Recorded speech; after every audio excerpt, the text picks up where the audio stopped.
Good morning. I'm Craig Fuller. I'm here with Amy Davis, the president of the New Power Division at Cummins.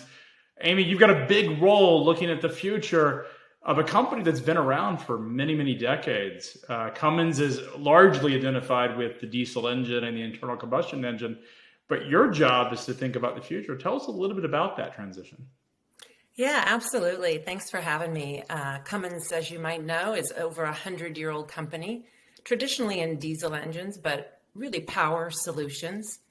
So I would say in 2015, 16, we started getting really serious about looking at electrification because we know that the world is decarbonizing and a lot of our traditional applications would be looking for alternative power solutions. And so we started by really building off some of our traditional hybrid electric work and then building a portfolio of different kinds of solutions that we think are going to work for our applications.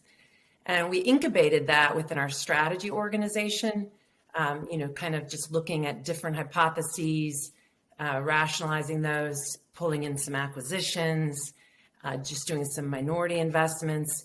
And finally, in 2019, we pulled this in, formed an electrification business. And then we rounded that out with some hydrogen acquisitions. And we called it New Power in 2020. And I took the helm in July last year. Well, congratulations. I imagine if you're successful, that it puts pressure on the rest of the organization. Is that how you think of it? Is the goal to innovate and disrupt the core diesel business? Or is it to be complementary to the rest of the organization? I think it's a little bit of both. I mean, if we don't think about disrupting, we're not going to succeed. So we really have a disruptive, zero carbon kind of solution mindset. How do we find the best end game that's going to work for all of our traditional customers? But because we have a huge portfolio of partners and customers that we've worked with for a lot of years, in some ways, we have to help them with the transition.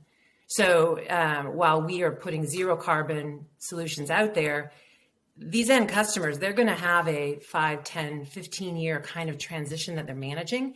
And so they're going to have different technologies in their fleets and in their businesses that they have to deal with. So while on one hand, my business is looking forward to the future, on the other hand, we're holding hands, if you will, a little bit with our customers, helping them pick and choose, pilot the right technologies, work it into their maintenance solutions, and partner with them through the transition.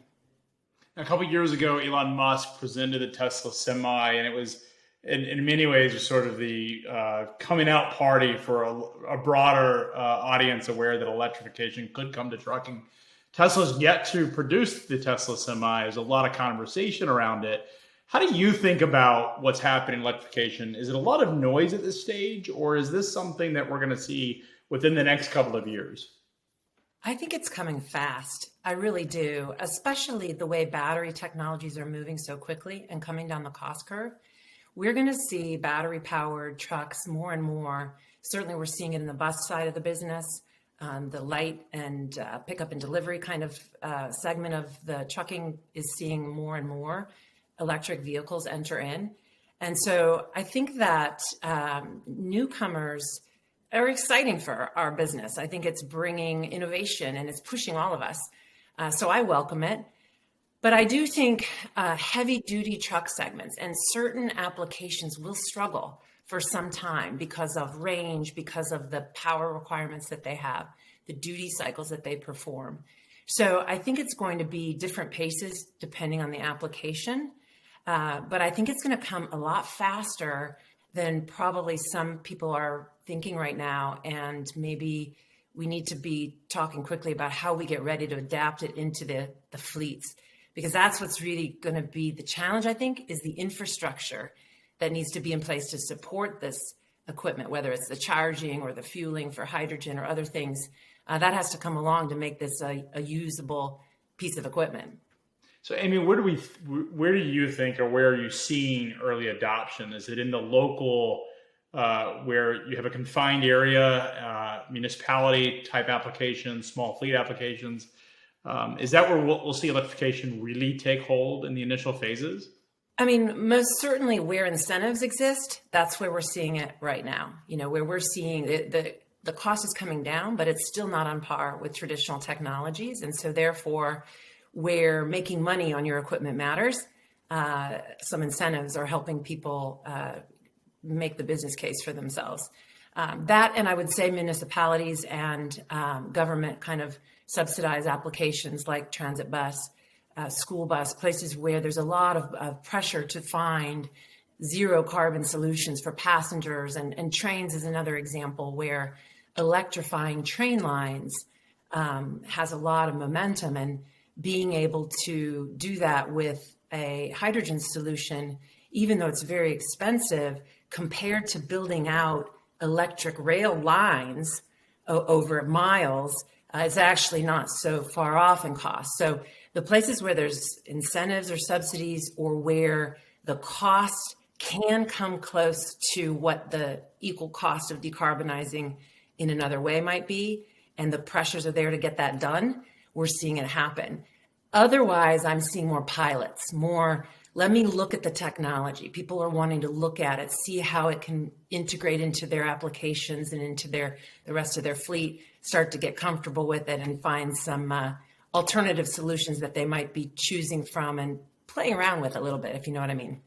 So Cummins is a global company. You're seeing a lot of pressure globally with countries going to net zero carbon emissions.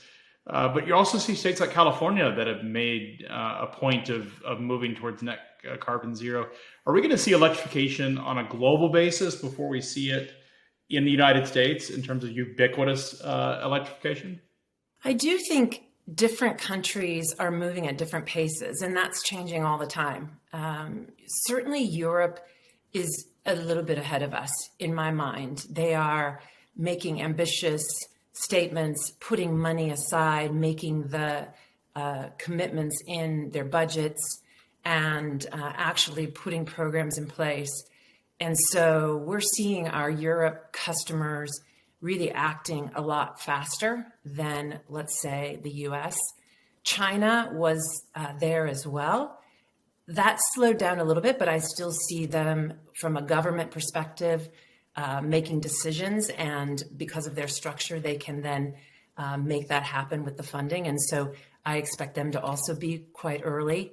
But I also have seen a lot of movement with the new administration, a lot of discussion with the infrastructure bill and other things. So who knows where the US will come in terms of some of these policies that are shaping up right now, and whether that'll accelerate us. You mentioned hydrogen. There's been a lot of conversation, a lot of, some would say noise, but a lot of attention also paid toward hydrogen. It's been the fuel of the future, but it's been the fuel of the future for many decades. Are we actually going to see a hydrogen future in the near term? I have to agree. I mean, since I've had my career, I've got 26 years with the company, and fuel cells have been right around the corner for that entire career. But I see a lot of different things right now that are moving.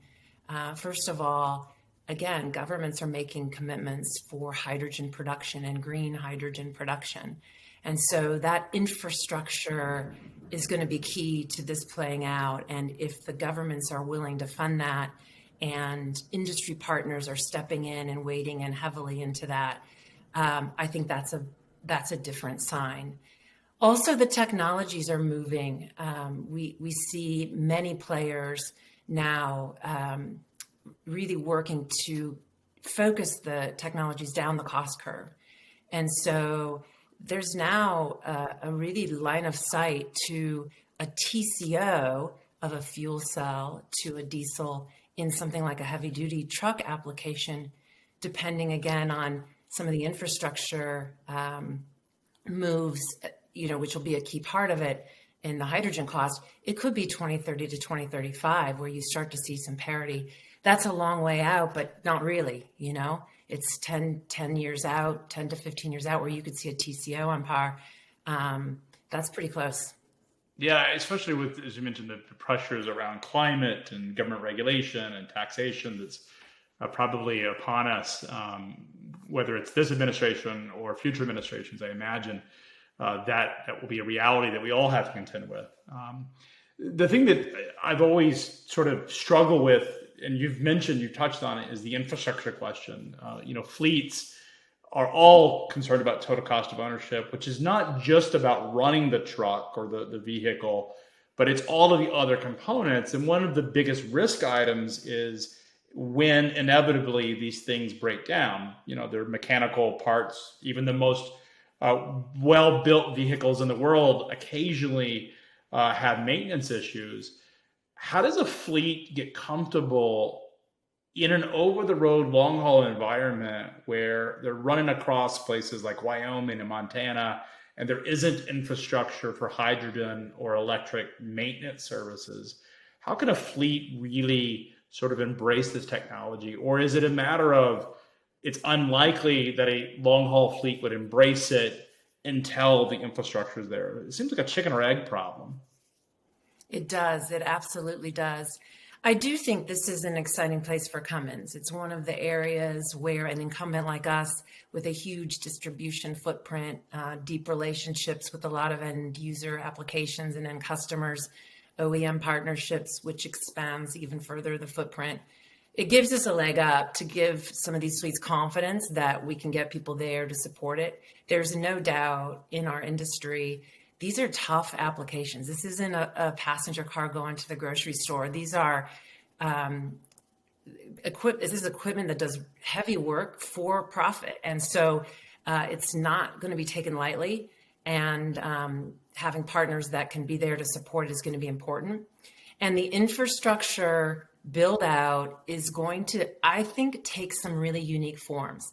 I think, yes, there will be some traditional pipeline build out, and the oil and gas companies are stepping up and interested, and you're hearing them now talk about it. And I think it's going to be a key part of it. But also we're seeing industry players start to do their own and roll their own corridors and start to partner up with consortiums and say, hey, like California could be a great example where there's a lot of talk around, given the regulations, that could be a nice place to build a corridor of infrastructure.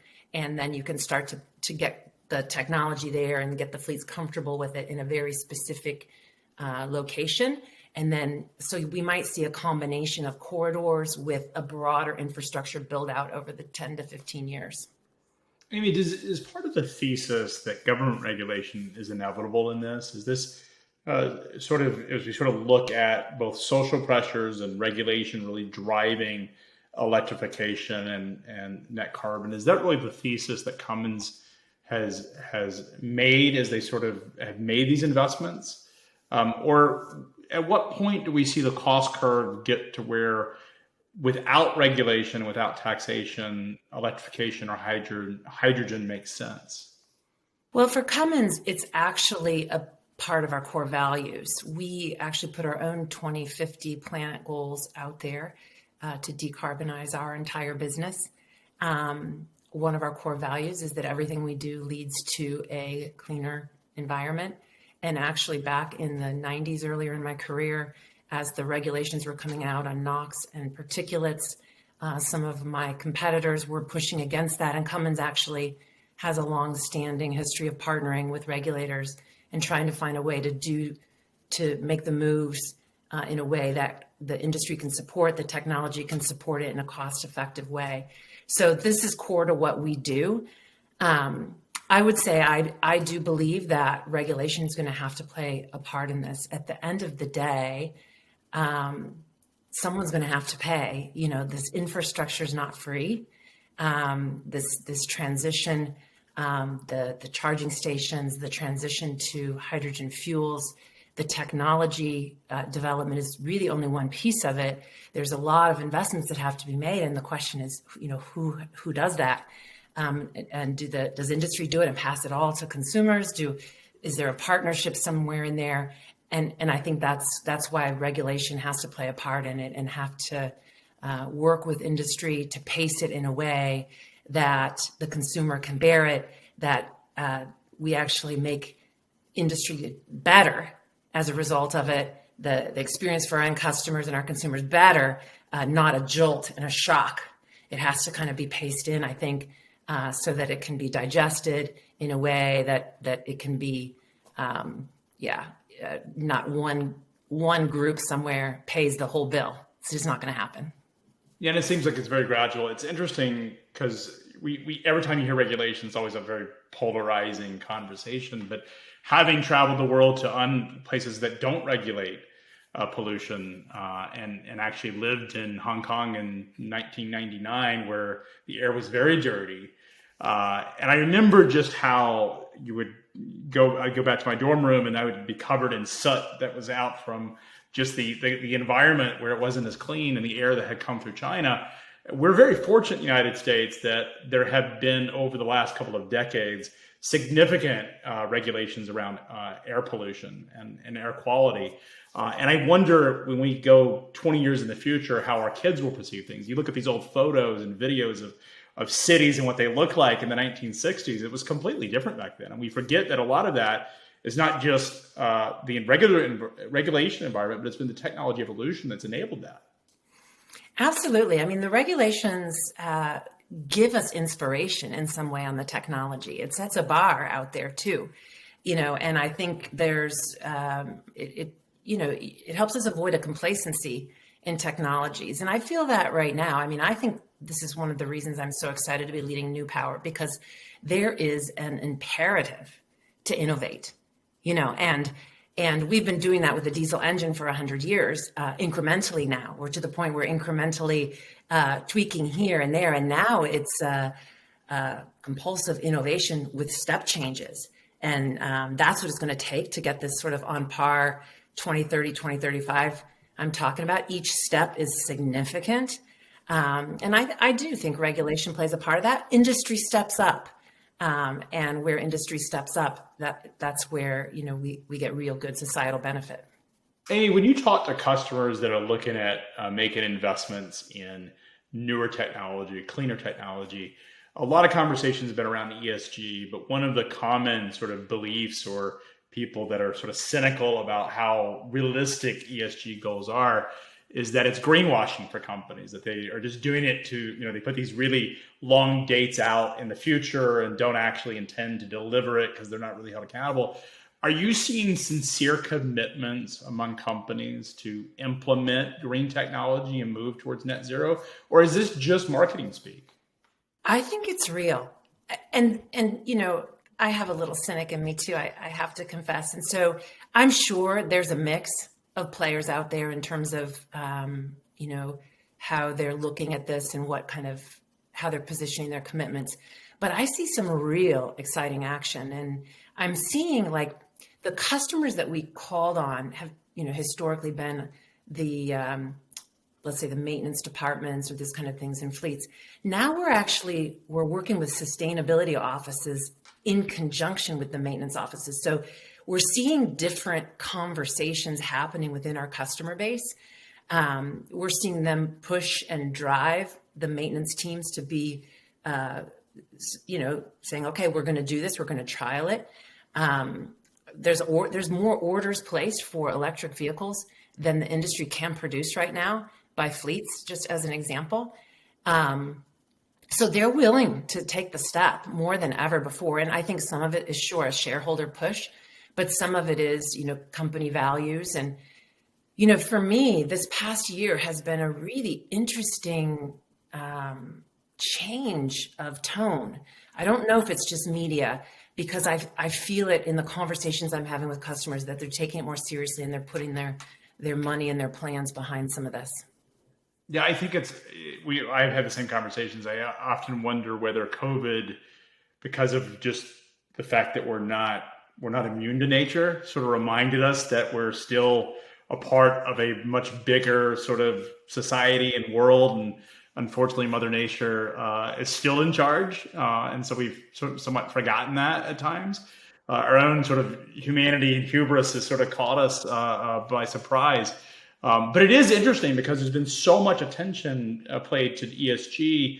We've seen what happened at ExxonMobil, where activist shareholders are starting to take control of the board and are saying it's not just about financial returns, but it's also about what you're doing for society. You have mentioned that Cummins also has made commitments that go beyond just commercial interest, but a broader goal. And it's an exciting time. I have to ask, as you think about the technology between hydrogen and electrification, A lot of it is centered on battery technology or the ability to store power, even in the hydrogen environment. Are we going to have batteries that, from a weight standpoint, are going to be much lighter weight than what they are today? Yeah, I think there's still a lot of battery innovation ahead of us. There has to be for this to really take hold. It's such an important point a lot of people don't really think about, that whether it's a battery electric vehicle or a fuel cell electric vehicle, there's a battery in all of them. And so you make such a good point that energy storage is now moving from tanks to batteries. And so how do we do that in a way that the mission of the equipment can still be served? That to me is a lot of the exciting innovation that has to happen. It's going to be the application specific packaging and design of the powertrains to optimize for weight, for energy storage, for the work it has to do in the mission, and not compromise on the traditional things, whether it's the haulage, the things that our customers actually make money doing. And so I think that's where innovation has to happen around charging time, weight, packaging of the storage, the life of the cells. Lots of innovation to come there, and we're all over all of those spaces. I think this is one of the places, again, where Cummins knows these duty cycles. We've been in it a long time. We know the actual work our customers do. And that's not to say that Tesla, for example, doesn't have great innovation, and they've brought that to pass cars, but it's very different in a mining truck or in some of the other applications that we've got 100 years dealing with. And I think that will matter. I'm very cynical about, we have written a lot of articles at FreightWaves even back in 2018 about whether Tesla will ever actually produce the Semi. But one of the things that I think Elon Musk did was he reminded the world that this industry is fascinatingly big and technology is coming. I think in some ways, whether he ever produces the vehicle or not, really ignited this sort of arms race of technology innovation and investment and broader awareness. And so I think there is some credit there. But to your point, they're a passenger car vehicle. Doing commercial vehicles is very different than doing passenger cars. And they seem to have their hands full with just producing and keeping up with demand in the automotive side. So we'll see what happens in the commercial side. It's a very different environment. But it's an exciting time. It's interesting because I think trucking or commercial fleets get sort of a reputation of being a really sort of boring niche that's unsexy and dirty in some ways. But what's happening right now around technology, I think this is the most exciting time. Certainly, I've been in it my whole life, but it's the most exciting time I've ever seen. It's really transformative. Yeah, I agree. And I couldn't agree more with what you said about these newcomers coming in and pushing us. What they're doing is showing it's possible. Like, here's the bar here, and by the way, all of us who've been in it a long time, we can get there. And so we're responding, and I think it's exciting. And I've also been in this industry for 25 plus years, and I agree with you. It's this is the heart of most countries, right? You're moving things, you're doing the core work that underpins the economy, and for it to transform, I think it's exciting. It's like you're transforming the underpinning of, like you said, the dirtiest, the baseline of what we do to move things and move goods in society, and decarbonizing that changes the world. But it's an interesting time because COVID and what's happened with supply chains and the breakdown and resilience. I would argue that not only has it been a ton of breakdowns in the supply chain, there's also been this response created by the industry that I think is now a broader awareness. But we're also talking about mission critical things, and we talk about the new sort of entrants in the market.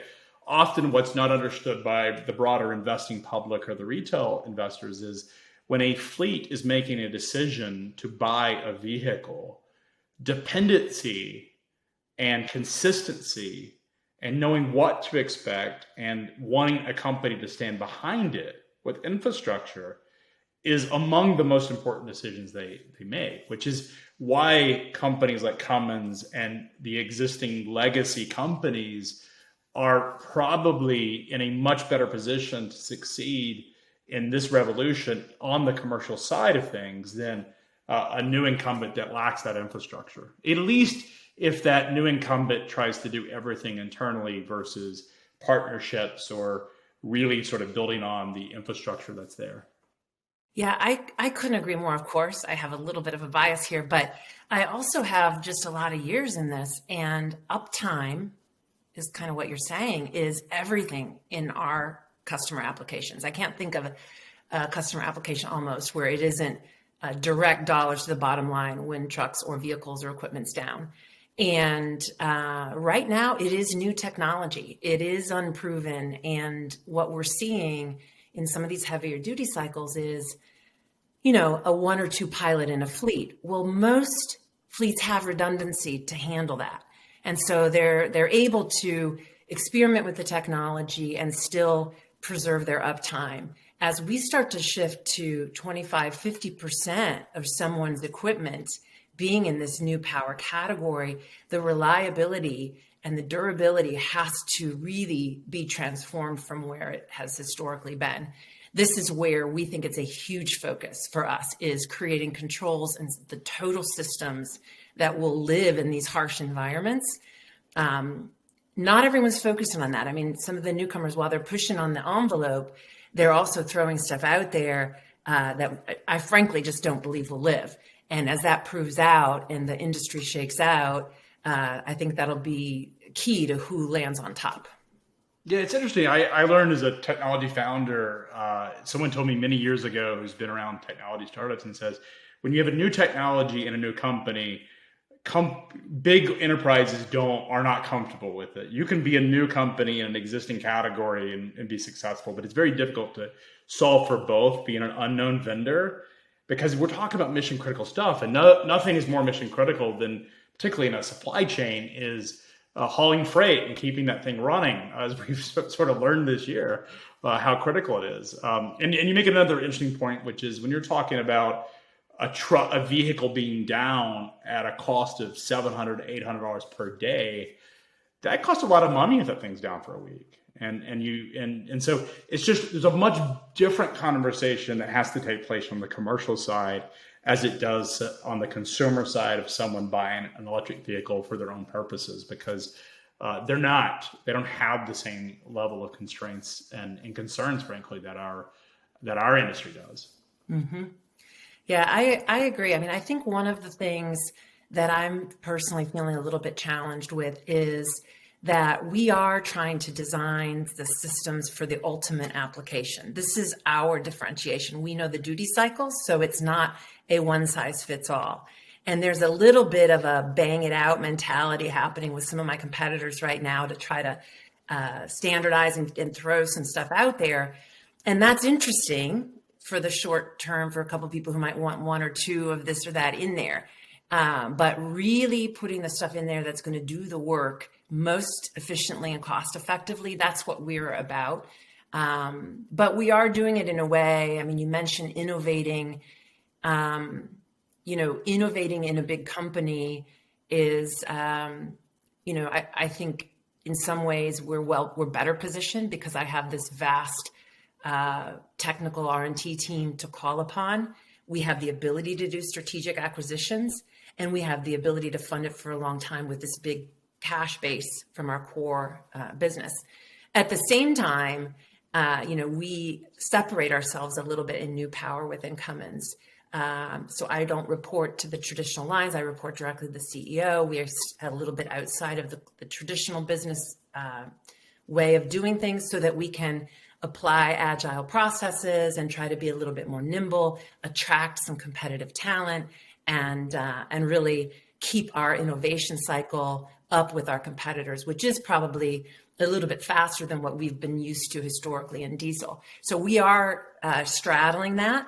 I think we're well positioned, but it's something my team is constantly mindful of, is how do we keep innovating and staying separate and knowing that we're competing with different players than we ever have before.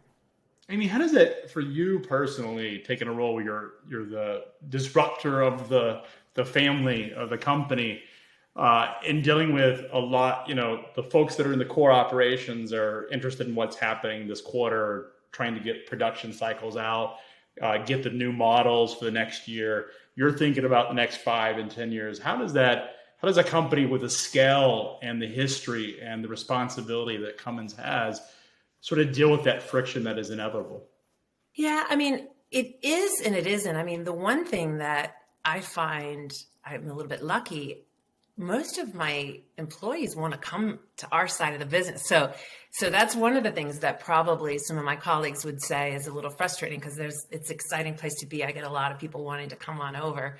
But in terms of friction, I think we have a really good partnership. And so one of the benefits that our core business has and brings to us is this deep relationship. So when you're selling, hundreds of thousands of diesel engines to certain OEM partners or customers, or you have new development programs that you're launching today, you have very senior level cadence kind of meetings.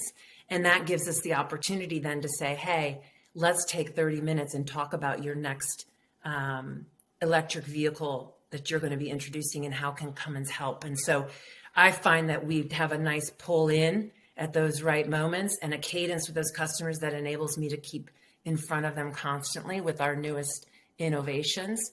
And yeah, I think we're seen as a really exciting part of Cummins.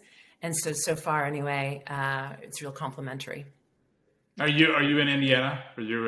Or is this in Silicon Valley? Where's home for you? Yeah, so right now I am all over the place. I am based in Indianapolis, but I have very little of my business there. Our hydrogen business is mostly in Canada. Our Hydrogenics acquisition was in Mississauga, Canada, and so that's kind of been a headquarters to build around for most of the hydrogen business. There's also a big site in Belgium as well for hydrogen, and we're launching a plant in Germany for the Alstom trains. And we have a big powertrain integration center in California, and we're actually expanding that into West Sacramento. And so that's where we will be building hydrogen vehicles, tailoring battery electric vehicles. And then we have a battery plant in Talent, Oregon, and a R&D center in the UK and in Wuhan, China. And I have a small team in Indiana that does some R&T, as well as we do some battery manufacturing also in Indiana. But as I said, one mechanism for not getting tied into any of the bureaucracy of the core is keeping where these acquisitions were, keeping the talent there and building on that in those locations. And that's been our strategy. That's awesome. Well, Amy, I'd love to dive into supply chain, but unfortunately, we don't have any more time. Darn. Because the conversation is fascinating. It is such a fascinating and exciting time. So it's going to be awesome to see how Cummins and others really build the future of what this industry and others look like. So, Amy, really appreciate your time today. Hope that we can continue this conversation in Chattanooga at the Future of Freight Festival coming up this November. Hope that you'll join us there to talk about all of the things that Cummins doing, as well as what the future looks like. Sounds great. Hope to be there. Thanks so much for having me. Yeah, thank you.